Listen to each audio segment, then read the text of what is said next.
Vamos começar, gente? Eu queria só pedir uma coisa que é muito importante, vocês improvisar uma cadeirinha com um pouquinho de água aqui que eu... Pronto, a graça está ali, louvado seja Deus. Quem é esta que surge como aurora, bela como a lua, brilhante como o sol, temível como o exército, em ordem de batalha? Palavra do Senhor. Graças a Deus. Quem tem a sua Bíblia, abrir a sua Bíblia e vamos estar dando início. Quando olhamos para o ensinamento da igreja, nós vamos ver que na criação do mundo, ali descrito no princípio da Sagrada Escritura, que é o livro do Gênesis, nós vemos que Deus ele vai fazendo a sua criação. Nós vamos acompanhando pelo percurso da própria Sagrada Escritura. Um grande santo da igreja ali do século II, chamado Santo Irineu de Leão, ele vai dizer que quando lemos a Sagrada Escritura, Deus fala conosco, e quando nós rezamos, nós falamos com Deus. Então, diante da Sagrada Escritura, nós vemos ali em Gênesis, no capítulo 1, no versículo 4, que diz: faça-se a luz. A Sagrada Escritura ali diz: faça-se a luz. Santo Agostinho ele vai escrever um livro. O livro se chama Comentário à Carta do Gênesis. Santo Agostinho ele vai fazer um comentário que diz que quando Deus fala assim: haja luz, ali também foi criado todos os anjos. E então ali os anjos, quando foram criados, eles foram criados como anjos bons, ali na sua natureza angélica boa, totalmente obediente a Deus, com um inflamado de amor a Deus. Antônio José Fortea, um grande sacerdote e exorcista, ele vai escrever ali no livro chamado Tratado de Demonologia e Manual de Exorcismo, uma das suas principais obras, talvez as obras mais conhecidas de Fortea. Então ele vai dizer que no princípio da criação, assim, entre várias teses de vários teólogos estudiosos sobre esse assunto, especificamente esse assunto, vai dizer que houve um tempo antes da criação da humanidade, houve um tempo dos anjos. Então os anjos foram criados bons, ele vivia na harmonia com Deus, ainda não tinha contemplado a face de Deus, ainda não via Deus face a face. Então ali vai se dizer, Santo Agostinho e Antônio José Fortelli confirma em alguns detalhes dessa tese, que Deus aparecia de tempo em tempo em um flash de luz, em uma esfera de luz, e vinha se comunicando. Quando Deus ele se comunicava e desaparecia, e havia uma perfeita harmonia entre os anjos e Deus, ali da determinada hierarquia. Então Deus ele se comunicava com os anjos de hierarquia mais elevada, e os anjos iriam se comunicando em hierarquia decrescente até chegar ao determinado anjo. Então, diz Antônio José Fortea que ali o primeiro pecado da história da criação é que Satanás, Lúcifer, aquele anjo que Deus ali, ele criou em sua essência. No mesmo livro próprio, Antônio José Fortea ele vai falar que ali, por exemplo, quem Deus criou na sua perfeição, no seu perfeito estado, no seu poder esplendoroso, Lúcifer ou a Virgem Maria. Então um teólogo vai dizer, quem foi criado com total poder, total extrema-unção foi Lúcifer. A Virgem Maria conquistou por graça. Então Lúcifer, ele que era um soberano dos anjos, foi criado ali para liderar os anjos. Ele ficava como que ali, ele escutava de Deus e passava para os anjos menores. Ali, de repente, ele se sentiu elevado, ele se sentiu mais belo, ele queria também ser adorado, ele queria ser contemplado, ele também queria ser como Deus. De repente, no seu coração sentiu ali o desejo de desobedecer a Deus. Ali não se concluiu um pecado mortal, mas um pecado venial, e o pecado venial foi em pensar em desobedecer a Deus. Deus, vendo esse ato no coração daquele anjo que ele tinha criado, ele foi mandando ele graça de arrependimento, e o tempo foi se passando, e Deus foi mantendo e dando uma graça de arrependimento. Aquele anjo que tentava se rebelar contra Deus, de repente ele foi ali introduzindo cada vez mais aquela ideia de desobedecer no seu coração a Deus, aquela ideia de se afastar de Deus, e Deus foi mandando graça de arrependimento. O que começou com um pecado mortal, o que começou com um pecado venial, foi se concluindo um pecado de matéria grave, que é um pecado mortal, porque ele foi rejeitando a graça de se arrepender daquela desobediência a Deus. E é especificamente aqui que a Sagrada Escritura diz escreve ali em Apocalipse, no capítulo 12, no versículo 7, que diz que há uma batalha no céu. Essa batalha no céu é diferente daquilo que estamos acostumados a ver, diferente daquilo que a gente vê no nosso cotidiano, na matéria. Não é uma batalha de espada, não é uma batalha de arma de fogo, mas é uma batalha intelectual, é uma batalha ali no diálogo. Então os anjos que se manteram obedientes a Deus, eles vão combatendo, tentando conquistar aqueles anjos que estão querendo desobedecer a Deus, e aqueles anjos que estão querendo desobedecer a Deus, aqueles anjos que estão querendo se afastar de Deus, eles vão tentando conquistar os outros anjos de outra parte. Durante um determinado tempo essa batalha se mantém no céu, mas que de repente, ali um anjo de uma hierarquia menor, um anjo considerado como um anjo simples, um anjo pequeno, ele se levanta no céu e diz: quem como Deus? E durante aquele momento que ele se levanta para dizer quem como Deus, diz então os estudiosos da igreja que é um silêncio no céu. Porque até então, naquele momento, Lúcifer que era respeitado, Lúcifer que era bem visto, ele ali que coordenava os anjos, ele que liderava os anjos, ele falava entre aspas mais alto, então ele tinha um respeito maior. Era como se fosse na hierarquia dos nossos tempos atuais, talvez o nosso chefe, talvez uma pessoa com hierarquia elevada, que a gente tem de desordenar, mas de repente um pequeno ali se levanta e diz quem como Deus. E a batalha no céu ela se conclui, mas de repente Deus ele honra a fidelidade daquele anjo, que ele se levanta para honrar a Deus. Ninguém é como Deus. De repente ali Deus dá a graça, e ali aqueles anjos que se rebelam contra Deus é precipitado a cair no inferno, é precipitado a cair na terra. É aquilo que diz Apocalipse, no capítulo 12, no versículo 12, que diz que foi precipitado o acusador, aquele que nos acusa de noite, a antiga serpente chamada demônio ou Satanás. Santo Agostinho, no mesmo livro, o comentário do Gênesis, ele vai fazer um novo comentário que diz que assim como o inimigo infernal ele foi expulso do céu, ele possuiu o corpo da serpente, que foi tentar Adão e Eva, porque Deus criou a natureza humana e entregou então ali ao paraíso, entregou o jardim do Éden. O significado da palavra jardim do Éden é o jardim das delícias. Eu e você não foi criado para esse cotidiano, eu e você não foi criado para esse mundo de guerras, de morte, de derramamento de sangue, de sofrimento. Deus criou o homem e a mulher no estado de perfeição e colocou no paraíso, mas a ambição humana destruiu tudo.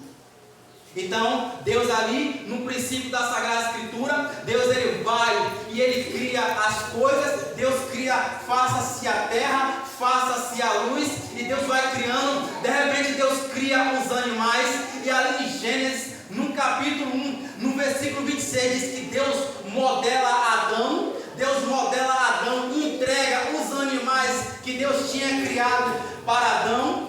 E Deus, quando cria os animais para Adão, diz a Sagrada Escritura, aí em Gênesis, no capítulo 2, no versículo 18, que Deus viu que Adão se sentia só. Não é bom que o homem se sentisse só. Então Deus, ele fez ali que Adão ele participasse de um sono profundo. E quando ali Adão, ele participa de um sono profundo, Deus toma a sua costela e ele cria Eva. E Deus ali, ele modela uma mulher semelhante a Adão. E quando ele vê uma semelhante, ele fala: agora sim eu vejo ossos dos meus ossos, carne da minha carne.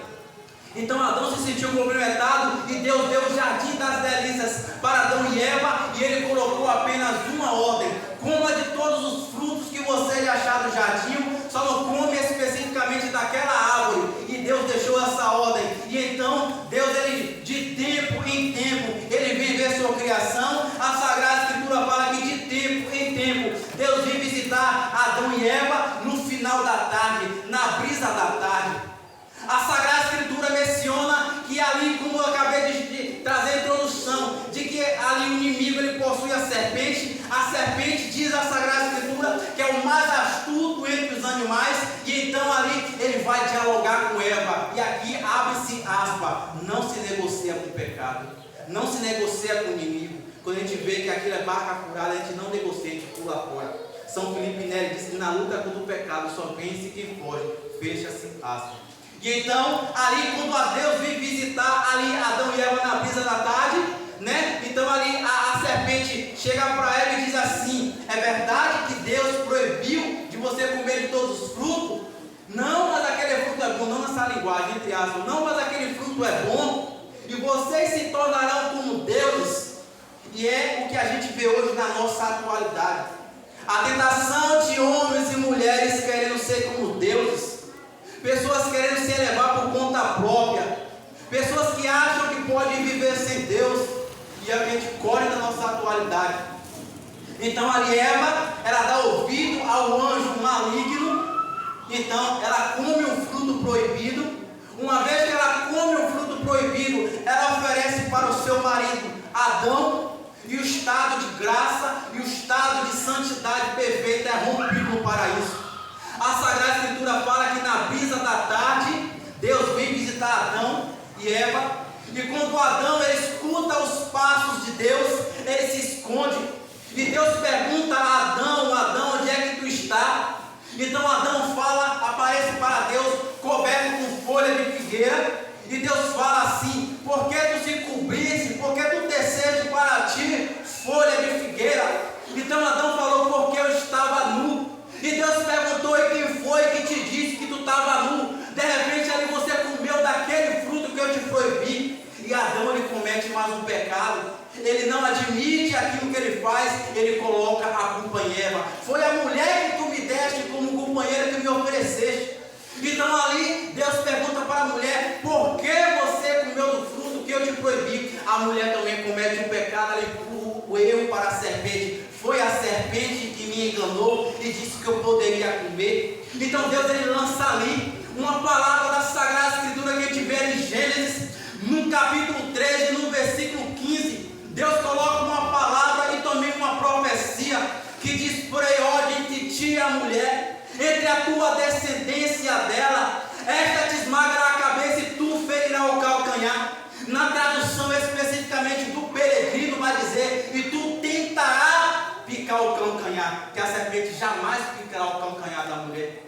Então fica essa profecia, ali a mulher, ali e a serpente. A Sagrada Escritura fala ali em profeta Isaías que Deus é o Deus sem rival, o Deus criador de todas as coisas, o Deus onipotente, onisciente, onipresente, criador de tudo que aquilo que a gente pode ver e não pode ver, e que nossa mente possa imaginar, foi criado por Deus ou permitido por Deus. O profeta Isaías quer dizer, então, que Deus não tem condição de ter rival. Ninguém é páreo para a rivalidade de Deus. Ninguém tem condição de ser contra Deus, porque Deus é Deus. E aqui na Sagrada Escritura a gente vê que o único inimigo que a serpente tem, o único real inimigo de Satanás é a Virgem Maria.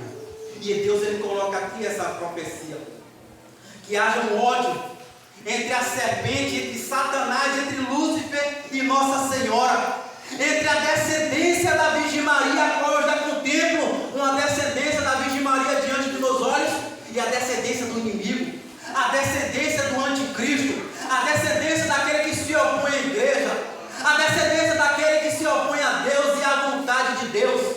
E ali diz o Catecismo da Igreja Católica, no parágrafo 489, que durante o plano e o percurso da criação, a gente foi vendo que ali na história que a gente vai presenciando no Velho Testamento da Sagrada Escritura, Deus ele vai levantando mulheres, a qual o Catecismo fala que é participante da redenção da humanidade. Deus ele vai levantando Judite, Deus vai levantando Esther, Deus levanta a Ana, Deus levanta a Débora, e a serpente infernal ela sabe que haverá alguém que virá para tentar combater esse seu plano infernal. E é para a Virgem Maria Imaculada que eu quero uma calorosa salva de palmas e meu glória.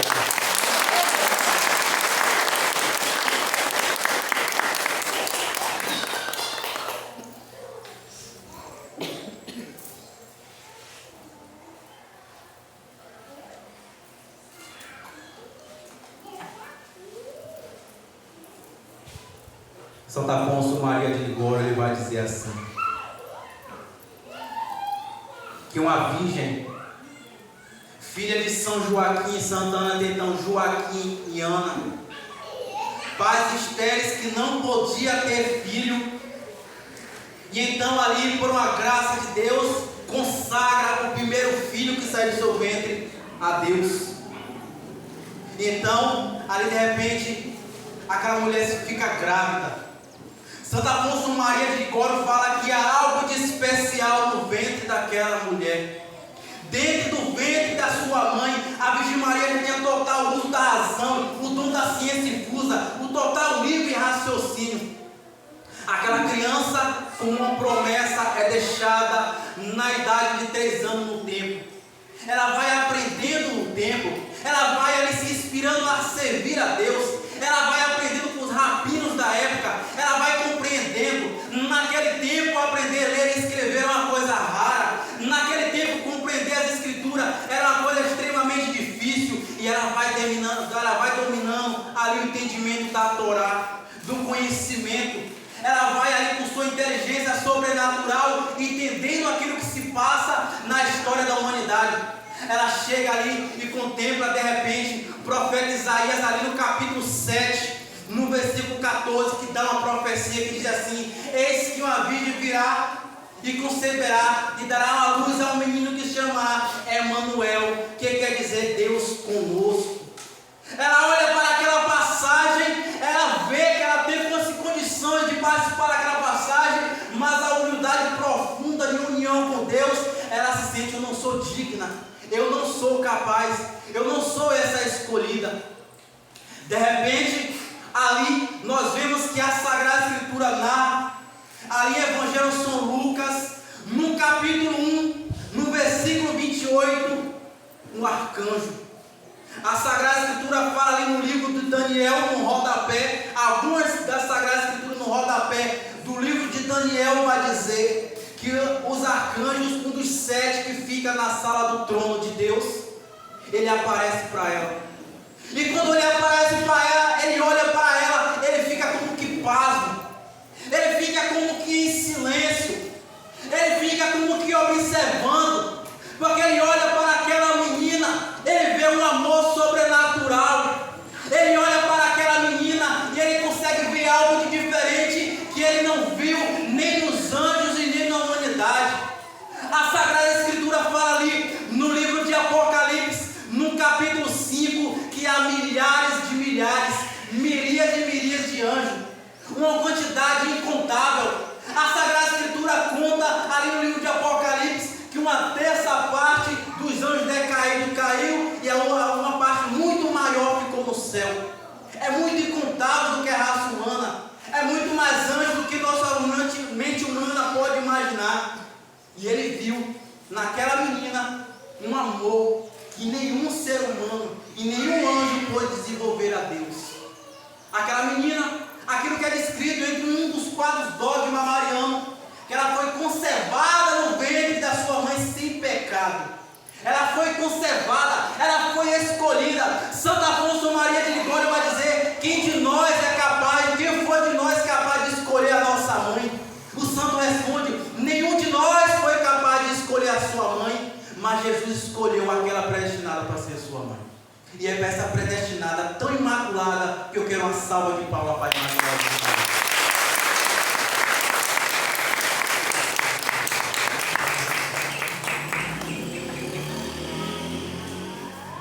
E então, o anjo, quando olha para a Virgem Maria, ele a saúda. Ele a saúda de uma maneira diferente. Essa maneira que o anjo saúda a Imaculada, a gente não encontra em nenhuma outra passagem da Sagrada Escritura. Os estudiosos vão dizer que ao ele enxergá-la, ele se inclina para falar: ave cheia de graça. Aquilo que a gente utiliza talvez até na Legião de Maria, salve Maria, é a passagem do Evangelho de São Lucas, no capítulo 1, no versículo 28. É essa saudação angélica, é essa saudação resplandecente, é essa saudação que um anjo que sai da sala do trono de Deus, o arcanjo Rafael, ali também conhecido como fortaleza de Deus, o anjo que é boca de Deus,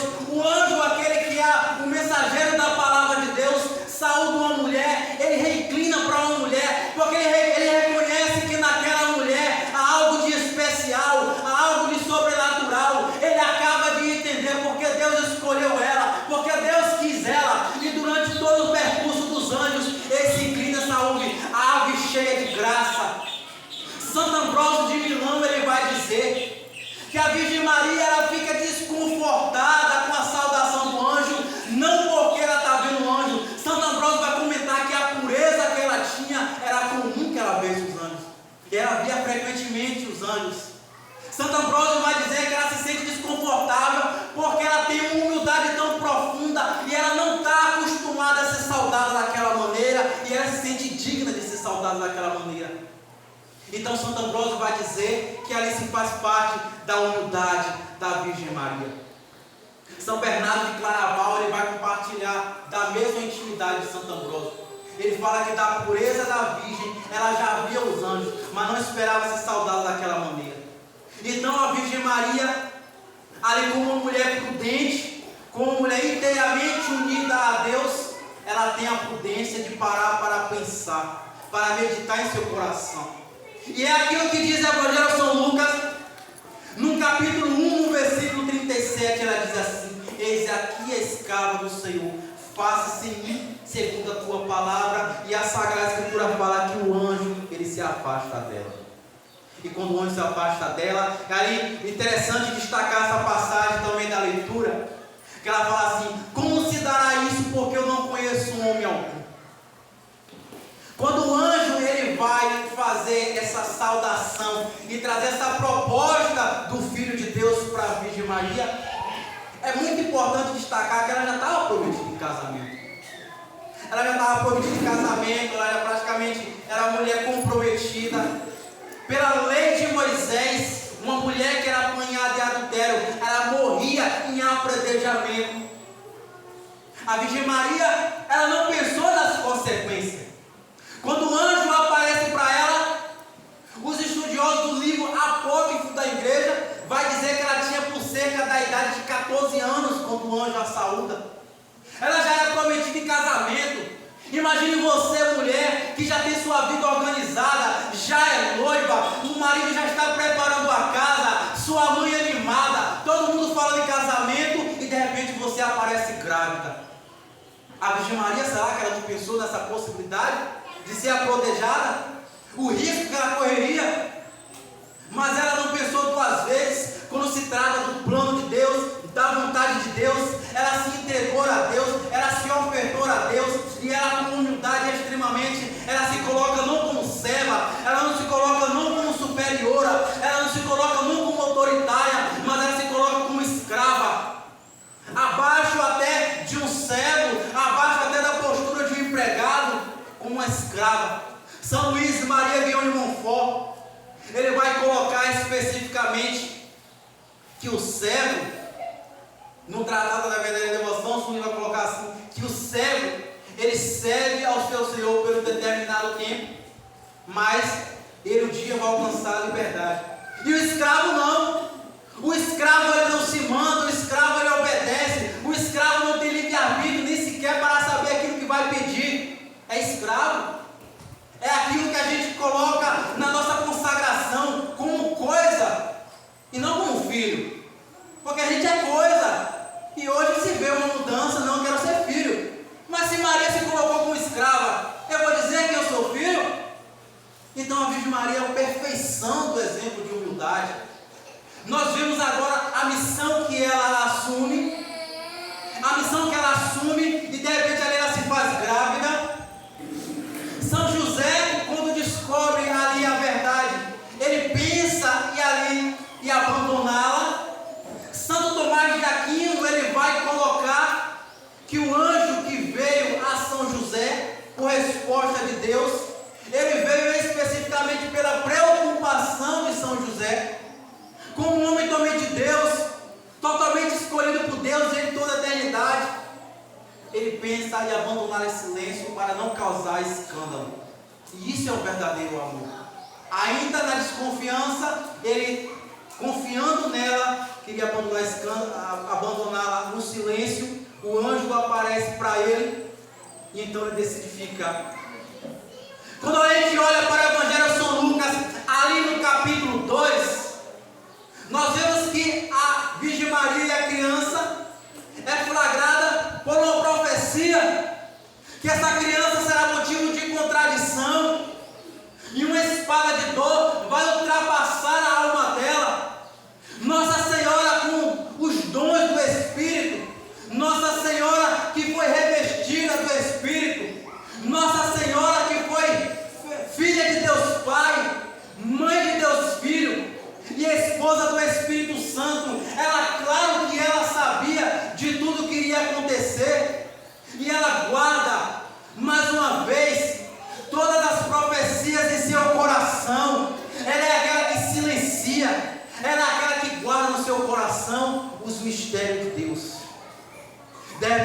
vê ali em Evangelho de São João, no capítulo 2, no versículo 5, que ela aparece para antecipar o milagre, para antecipar a graça, em uma festa de casamento, numa boda. A Virgem Maria não era parente daquele pessoal do casamento, mas ela vem como uma mãe que vem em socorro de seus filhos. Ela vem interceder, ela vem e fala, comunica a Jesus aquilo que está acontecendo na festa. E quando ela comunica para Jesus aquilo que está acontecendo para a festa, é a resposta que Jesus fala: mulher, ainda não é chegada a minha hora. Mas aquela mulher foi a mulher que, quando estava na idade de 14 anos de idade, ela já era prometida em casamento, ela já tinha um plano para a sua vida, ela abriu mão de tudo, ela fugiu para o Egito porque Herodes estava prometendo tanto como cumpriu matar as crianças. Ela passou o frio, diferente do que a gente pensa da Virgem Maria. Não era mulher frágil, somente delicada, uma mulher coitadinha, era uma mulher guerreira. Ela era, a linguagem que a gente coloca, ela batia de frente.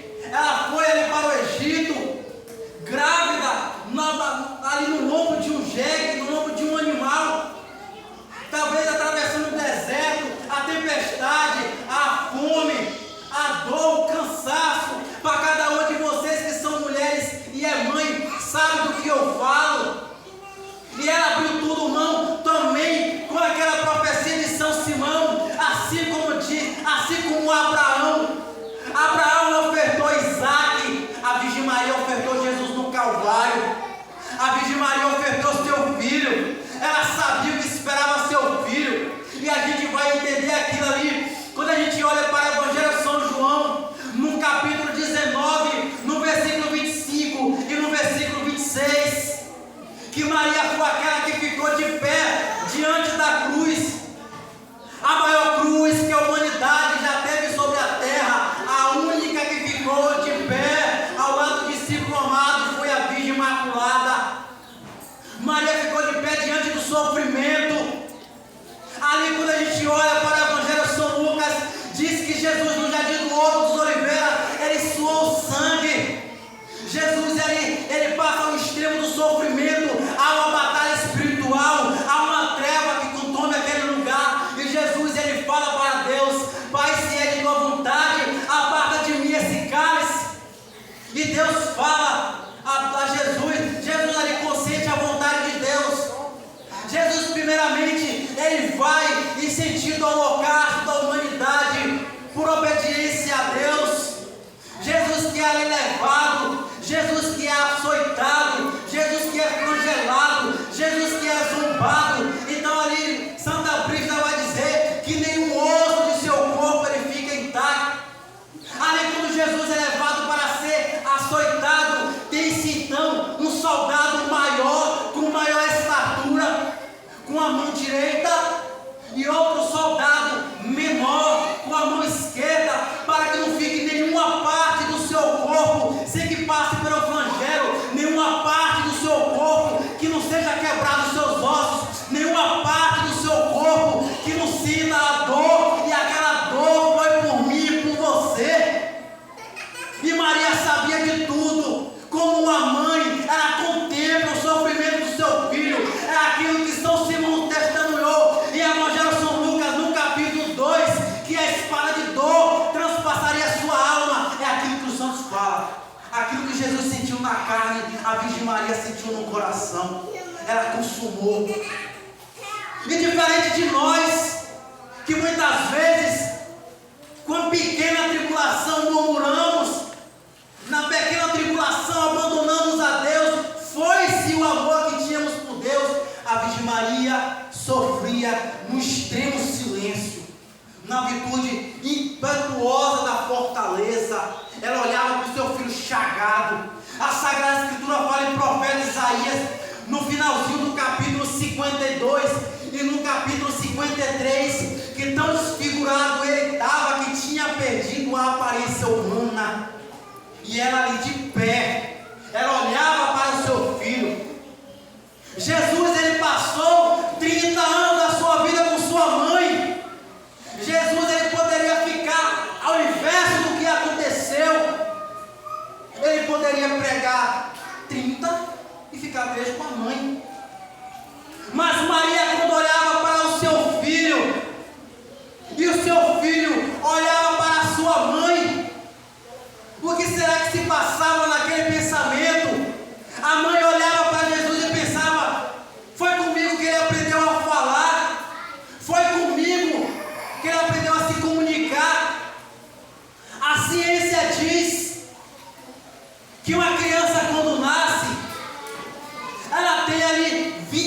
46 cromossomos do pai e 23 cromossomos da mãe. Formamos ali dentro da nossa célula os 46 cromossomos. Mas ali, como Maria foi fecundada pelo Espírito Santo, e o Espírito, por ser santo, não ocupa um lugar na matéria, os 46 cromossomos que Jesus tinha era da Imaculada Virgem Maria. Então todo o comportamento que ele tinha, ele só tinha que ser dela. Isso não é questão de eu acredito ou não acredito, isso é ciência, é o natural. Jesus, sua fisionomia aparentava Maria, seu jeito de andar aparentava Maria, seu jeito de falar aparentava Maria. Ele aprendeu a amar com Maria, ele aprendeu a falar com Maria, ele caminhou com Maria. Quando a gente olha para aquele filme de Mel Gibson, nós vemos que quando ali Jesus cai com o peso da cruz, a cruz que foi destinada para mim, a cruz que era para você, nós vemos aquela cena da mãe que vai em direção à primeira queda do filho. E Maria, como vai a queda de Jesus, ela suporta ver um filho chagado, ela suporta ver um filho flagelado. É por isso que a igreja vai dizer, junto com o ensinamento do santo, que a Virgem Maria foi a mártir, a maior das mártires, porque eu imagino você que é mãe, conhecendo os defeitos de seu filho, conhecendo ali a limitação de seu filho, conhecendo ali os aprontados de seu filho. O amor de mãe, ele não muda. O amor de mãe, ele não abre brecha. A ciência vai explicar que quando uma mãe vai amamentar seu filho, ali há uma pequena comunicação no olhar. E quando a criança ela olha para os olhos da mãe e a mãe olha para o olho do filho, o filho no braço da mãe se sente confortável, o filho se sente acolhido. E quando vai sugando aquele leite, e então ali a gente pode meditar o que a Virgem Maria meditava num silêncio, uma fortaleza impenetrável. A ciência vai explicar que a criança, quando está no ventre da mãe, a mesma batida do coração da mãe é a mesma batida do coração do filho, é o mesmo compasso.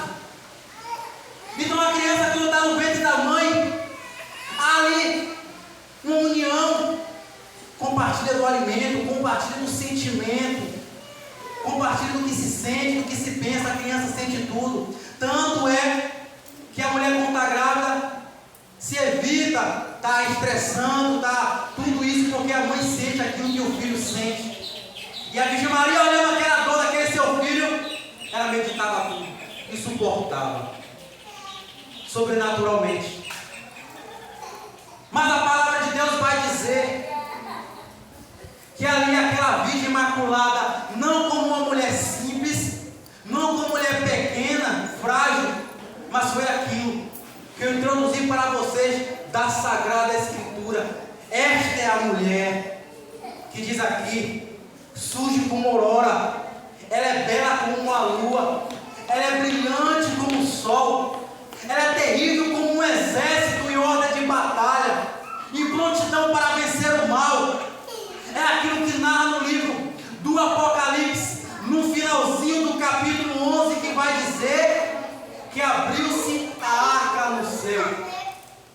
Quando a gente olha para ali a Sagrada Escritura, no livro dos Reis, nós vemos na antiga Sagrada Escritura falar da Arca da Aliança. A Arca da Aliança não era Deus, mas a Arca da Aliança tinha a presença viva de Deus. A Arca da Aliança tinha um maná que choveu no deserto. A Arca da Aliança tinha a Torá com os 10 mandamentos. E a Arca da Aliança tinha um cajado de Arão. E o ensinamento da igreja vai dizer que assim como um cajado de Arão floresceu sem penetrar a terra, a Virgem Maria, ela concebeu a luz da divindade, sem conceber homem algum. E é para ser imaculado que uma salva de palmas.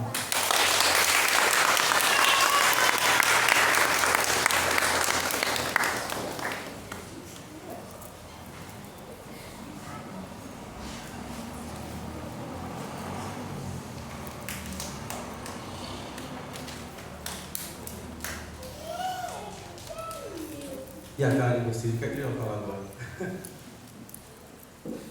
Então ali na arca tinha a presença viva de Deus. A Sagrada Escritura vai dizer que Davi, quando ele transportava a arca, tal é a autoridade do próprio Deus que se tinha presente na arca, que um homem tocou na arca e caiu morto. Aquele que tocava na arca em estado de pecado caía morto, porque tinha um respeito na arca. A Sagrada Escritura fala que Davi, ele temeu em colocar a arca na sua casa. Mas agora a gente vê no livro do Apocalipse falar: abriu-se uma arca do testamento. Não aquela arca que tinha a presença de Deus, mas a arca que tinha o próprio Deus. Essa arca que era revestida do sol. A Sagrada Escritura fala 3 vezes que há o sol, e o resplandecente do sol é incontestável para o nosso olho humano. Então abriu-se a arca do testamento. Essa arca é a Virgem Maria. Ela é revestida do sol, revestida do próprio Deus, entre diversas teses, usada por diversos teólogos. Eu não sou teólogo, mas uma que muito me chama a atenção é que ela está com a lua embaixo dos pés. É aquilo que a Virgem Maria esmaga a cabeça da serpente. É aquela que ela tem um perfeito domínio sobre o mal. Entre essas diversas teses utilizadas para essa profecia, porque o livro do Apocalipse é um livro enigmático, é um livro profético. Então, ali a Virgem Maria com a lua embaixo dos seus pés, também que faz a comparação da lua e do sol, é aquilo que São Luís Maria Guilherme Montfort, ele vai colocar no seu tratado, e ele vai dizer que o sol, ele tem brilho próprio, e a lua, não sei se você sabe, se não sabe vai saber agora, a lua, ela tem o brilho do sol.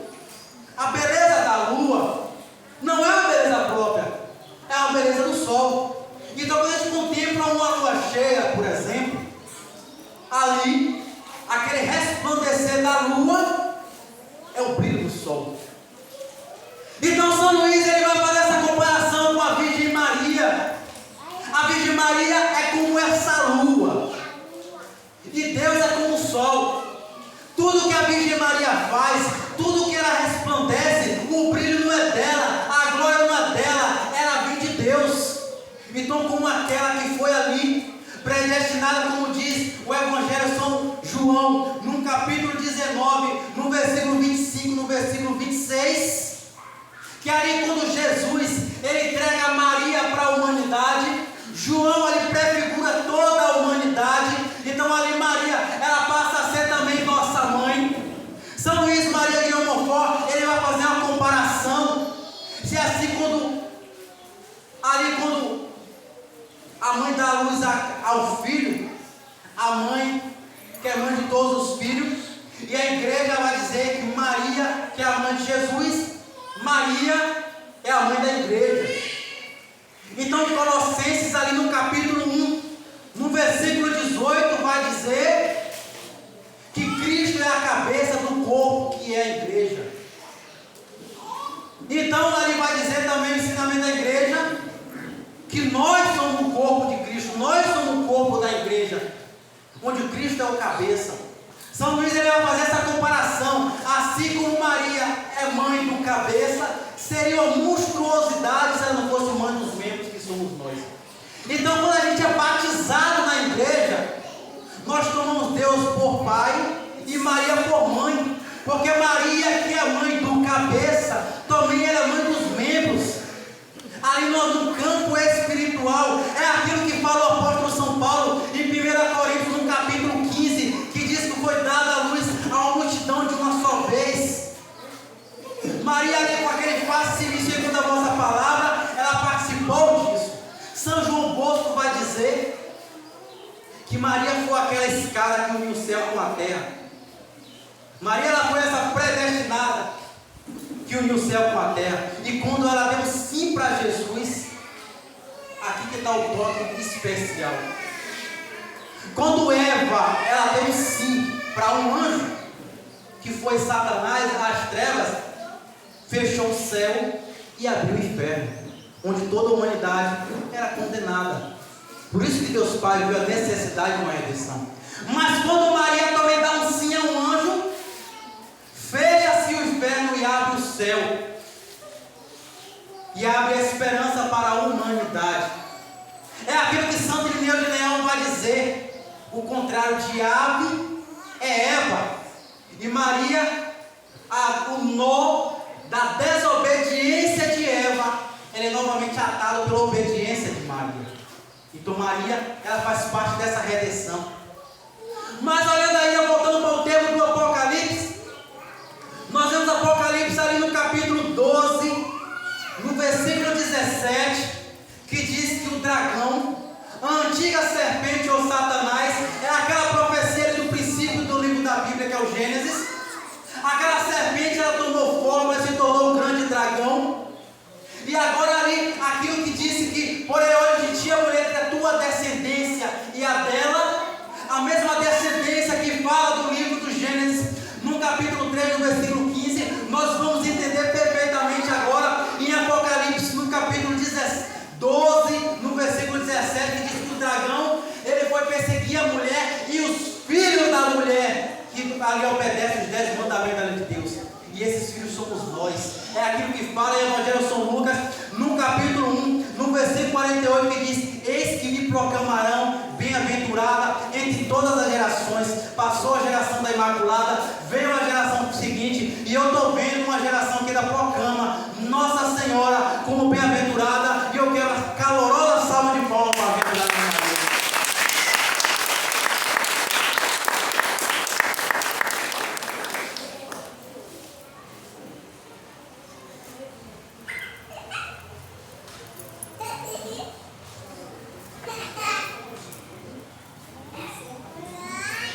Existe uma promessa para aqueles que se dão inteiramente a Nossa Senhora.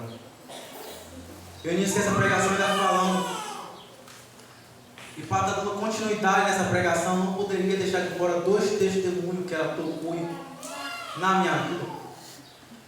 Um desses é uma imagem que eu tinha de Nossa Senhora. Coincidentemente, para mim, Nossa Senhora da Penha, que eu moro numa comunidade chamada Penha, e eu ganhei a imagem sem saber que imagem era aquela. E eu não gostava de imagem, eu ralei a imagem toda, joguei no guarda-roupa, pasmo com vocês. E ali, durante muito tempo, aquela heresia tinha se enraizado no meu coração. Com o passar do tempo, eu fui compreendendo que foi uma luta psicológica. E fui compreendendo quem foi Nossa Senhora. Rafael está aqui. Rafael foi um dos primeiros instrumentos de Deus para que eu abraçasse a total consagração à Nossa Senhora. Me escravizei ela, quando escravo a ela. Agora tudo que é meu não é mais meu, é dela. E hoje a imagem que um dia teve ralada, minha devoção que foi fragmentada pelas más conquistas do mundo, é aquilo que diz São Paulo, 1 Coríntios, no capítulo 15, no versículo 33, não vos deixeis enganar, mais companhias com o bom costume.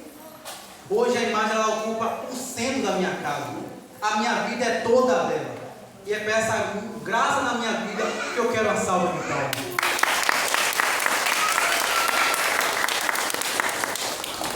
Um outro indispensável que aconteceu na minha vida foi que no ano 2020 eu fui fazer missão em Rio Grande do Norte. E aqui que não se leva em consideração Rio Grande do Norte é pelo aquilo que ela fez, não pelo lugar que eu fui.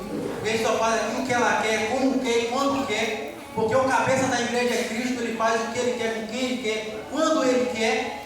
E aqui eu entendo que a graça dele age como quer e aonde quer. Eu fui para aquele lugar sem saber para onde ia, mas é aquilo que São Paulo fala em Romanos, no capítulo 1, no versículo 17: o justo viverá pela fé. Eu me lembro atentamente, não vou botar um percurso do que aconteceu lá, mas sim na minha volta por lá. Eu cheguei mais ou menos aqui em Salvador, já na Bahia. E quando eu cheguei em Salvador, eu, por um breve momento, me atrapalhei qual carro que ia pegar, porque havia vários carros com o mesmo nome do local que ia com a mesma cor. O horário que estava para eu estar assim, o horário para pegar o transporte estava se esgotando. E eu dizia assim: mãe, me leva para casa. Eu não vim para a festa, me leva para casa. Eu não sei de onde veio, nem para onde vai. Até vendo aquele objeto que passa na borboleta, eu não tinha, mas eu perdi aquilo. Apareceu um homem, não me perguntou nada, nem sei quem é tu. Ele me deu aquele objeto, passa e falou: onde veio aquele ali? Quando eu acabei de entrar no ônibus, a fechou e eu vim para casa.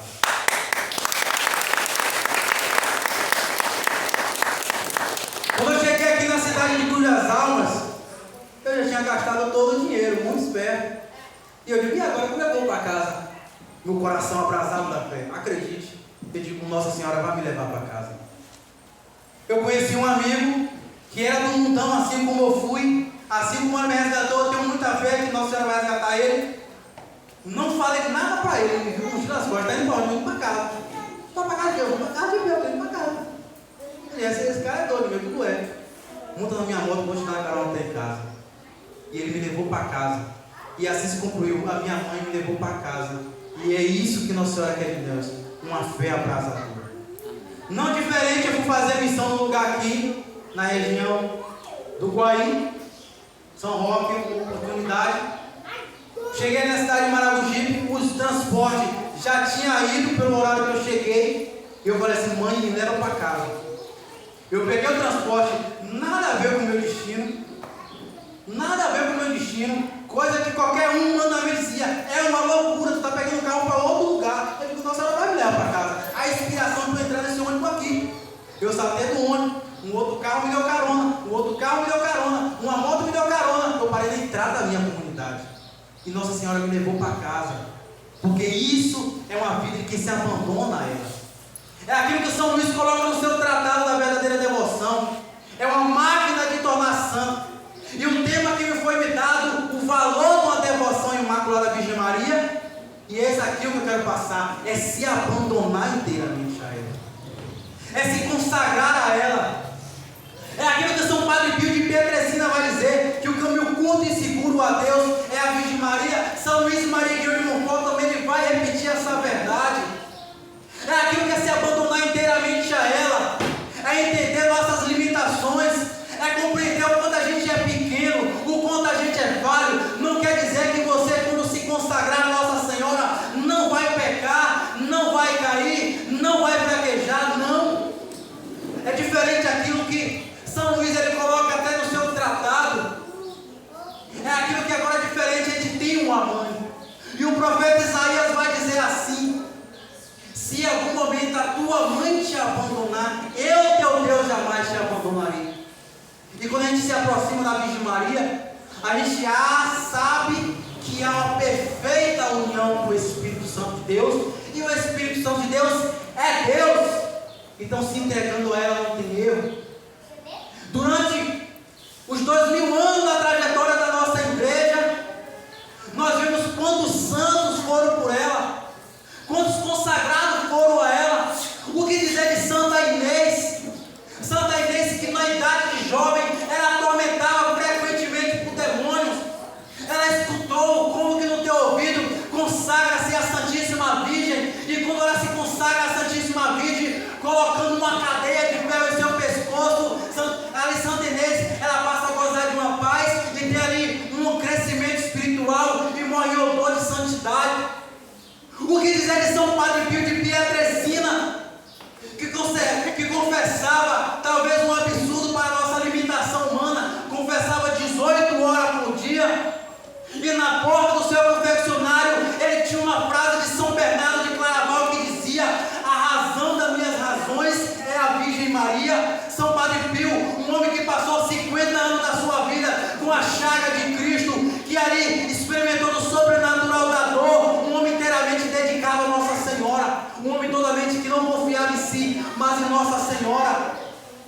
O que dizer de Santa Teresa d'Ávila, aquela mística espanhola do século XVI, que ali na idade de 12 anos de idade, ela perde também a sua mãe terrena, ela perde a sua mãe, e ela vai de repente em direção à imagem de Nossa Senhora, ela vai chorando Nossa Senhora e diz: agora a Senhora que é minha mãe. E a gente sabe o que aconteceu com Santa Teresa d'Ávila, santa e doutora da igreja. Ela foi transpamerada pelo querubim, uma flecha ultrapassou seu peito. É aquilo que diz o profeta Isaías no capítulo 49, que uma flecha ela transportará Nossa Senhora, ela levantará a gente como essas flechas, polida, capacitada. Quando a gente se abandona a ela, a gente não confia nas nossas limitações, mas ela nos levanta, ela nos põe de pé, ela nos coloca assim como ela fez com esses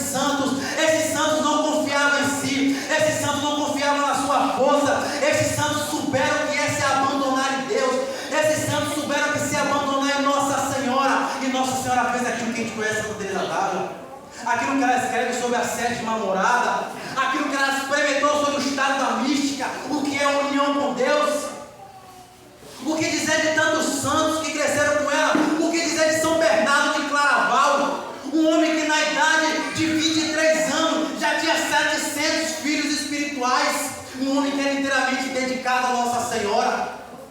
Os santos seguiram por ela, todos os santos eram inflamados de amor para ela. São Francisco de Assis, Santa Gema Galvani, São Maximiliano Maria Kolbe, foi o maior apóstolo da medalha milagrosa. São Maximiliano Maria Kolbe, ele viajava com a imagem de Nossa Senhora debaixo dos braços. São Maximiliano, que era uma criança que aprontava. Se um dia São Maximiliano, sua mãe, encontra sua mãe chorando, e quando ele encontra sua mãe chorando, ele pergunta: mãe, por que está chorando? A mãe pergunta, ainda pergunta por que está chorando. Então São Maximiliano, ele fica triste pelo seu comportamento. Nossa Senhora aparece para aquele homem, e quando Nossa Senhora aparece para aquele homem, ela oferece para ele duas coroas. Uma coroa branca, que é a coroa da pureza, e ela oferta para São Maximiliano Maria Kolbe, que até então era Maximiliano, a coroa vermelha, que é a coroa do martírio. E ela pergunta: qual a coroa que você quer? São Maximiliano, abraçado pela graça de Deus, diz: mãe, eu quero a duas. Eu digo: esse é retado mesmo, que é a duas. São Maximiliano, aos 16 anos de idade, ele já se introduz no convento. Ele se torna religioso. Ele se sente abrasado por Nossa Senhora. A história de irmão São Maximiliano Maria Kolbe, ele fala assim: eu quero ser pó na mão da Imaculada Virgem Maria.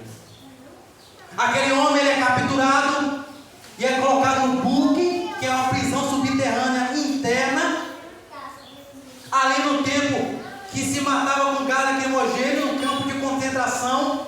Ali tinha uma pena para aquele lugar. Aquele que fugia daquele lugar, 2 ou 3 que ficavam, morria. Um pai de família foi escolhido ali para sofrer o martírio. Aquele homem chorava e dizia assim: eu sou pai de família, não permita que eu morra. São Maximiliano, como um homem de Deus, ele fala: eu morro no lugar desse homem. E na prisão que São Maximiliano foi colocado, existia 16 outras pessoas.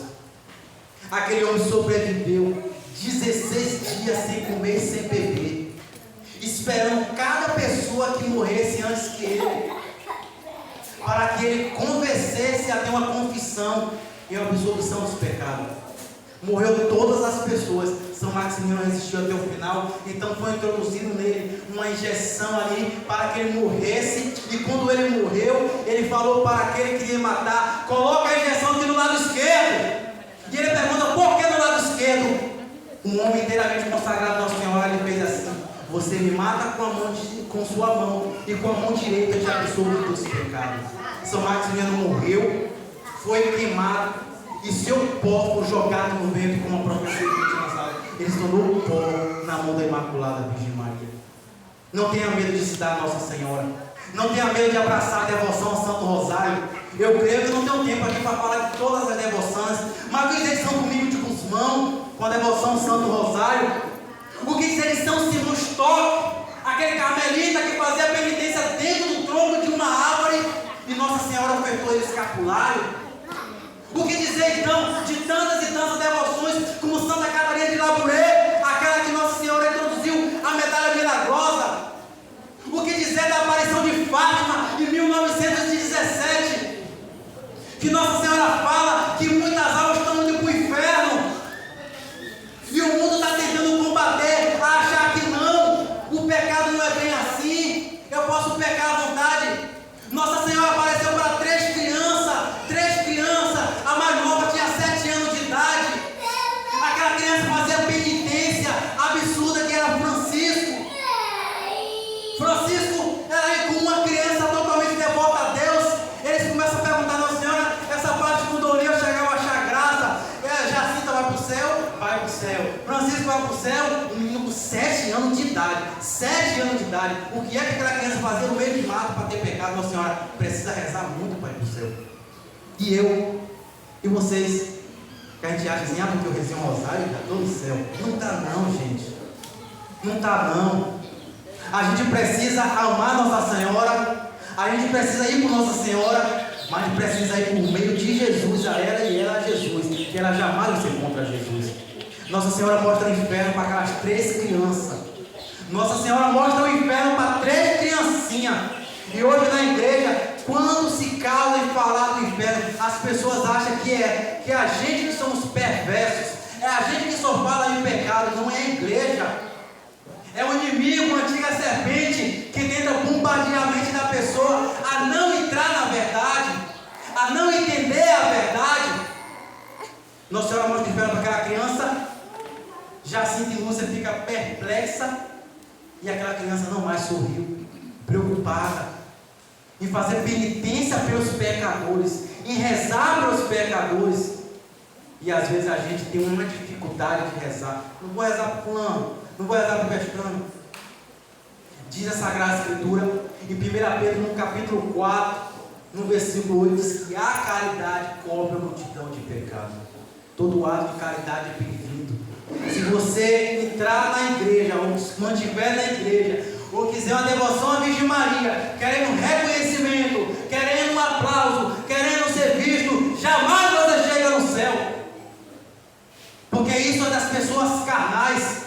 As pessoas que se comportam como espirituais, elas sabem mortificar, elas sabem da penitência, elas sabem do valor do jejum, elas sabem do valor de se abandonar em Deus, pedindo a Deus de noite: Senhor, tem misericórdia dos meus pecados. E Nossa Senhora, ela aparecendo para aquelas crianças fazem penitência, e daquele tempo de Fátima, as crianças, ela consegue tirar ali primeiro, acabar uma guerra, e depois, segundo Nossa Senhora, a salvar uma multidão de almas. Você, como devoto da Virgem Maria, como legionário da Virgem Maria, é convidado a amar Nossa Senhora com a vida, dia após dia. Não desanime de rezar o seu Santo Rosário, o seu Santo Ofício. Não desanime na adoração da Eucaristia. Não desista de lutar contra o pecado, porque o pecado que nos afasta de Deus. O profeta Isaías, ali no capítulo 59, no versículo 2, diz que o pecado é uma barreira entre o homem e Deus. Romanos capítulo 6, versículo 23, diz que o salário do pecado é a morte. Eclesiastes no capítulo 21, no versículo 3, diz: foge do pecado como quem foge de uma serpente, porque se tu se aproxima dela, ela pode te morder. Eclesiastes no capítulo 7, no versículo 8, diz: foge, não adicioneis o segundo pecado ao primeiro, por mesmo que por um só não ficará nenhum deles sem ficar impune. A Sagrada Escritura fala em 1 João, no capítulo 3, no versículo 8, quem peca é do demônio, e Jesus se manifestou para destruir as obras do demônio. A mesma Sagrada Escritura fala aí em 1 João, no capítulo 1, no versículo 8, que diz: aquele que diz não tem pecado é mentiroso. A Sagrada Escritura se contradiz de maneira nenhuma. É a gravidade do pecado venial, é a gravidade do pecado mortal. Pecado todos nós cometemos, mas com nossa consciência, a gente pode deixar de ofender a Deus até mesmo com o venial.